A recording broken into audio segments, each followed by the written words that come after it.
This chapter will provide an animated guide to implanting the STAR VISIAN Surgical Implantable Contact Lens, or ICL.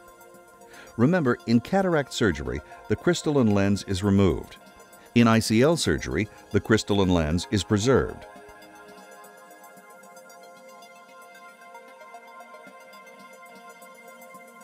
This simple yet delicate and precise implantation procedure begins by making 2 paracenteses.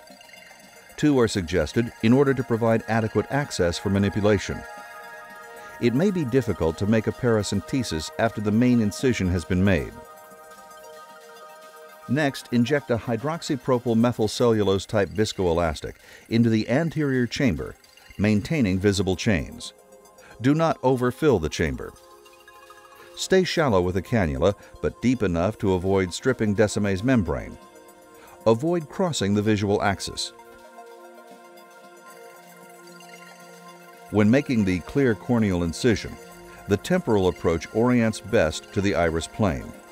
This prevents inadvertent touch of the crystalline lens. Using a knife you're comfortable with, make a slow and controlled entry. The clear corneal incision should have a chord length of 3 to 3.2 millimeters with a 2 millimeter tunnel on a parallel plane to the iris.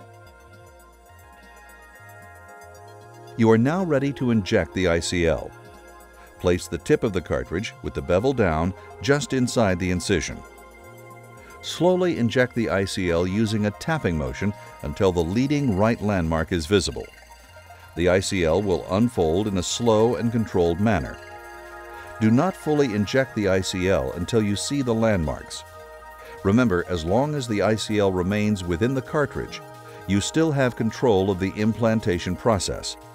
Be patient. If the ICL unfolds with the landmark on the left, it will be delivered upside down and will require removal, inspection, and reinsertion. Once the ICL has unfolded, inject additional viscoelastic on top of the lens to give yourself more room. Never inject viscoelastic underneath the lens. Now the ICL must be repositioned posterior to the iris plane via the paracentesis using the ICL manipulation instrument. Keep in mind that the central 6 millimeters of the ICL is considered the no-touch zone. Avoid going across the visual axis. Manipulate on the peripheral area, never on the optic. Using the ICL manipulator, position the distal footplates first while the pupil is maximally dilated. Once the first footplate is under the iris, continue with each of the footplates until they are all posterior to the iris. Avoid excessive rotation of the ICL once it's in place. Once positioned behind the iris, subtle adjustments are achieved by manipulation on the lens body, between the footplate and optic. Never depress the optic itself. This is the thinnest part of the lens. Thoroughly remove the viscoelastic by irrigating the anterior chamber with BSS through a 27-gauge cannula with slight incisional pressure.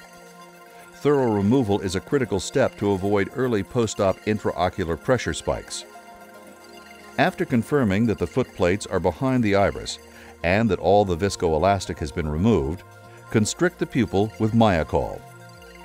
Test the wound to confirm a self-sealing closure.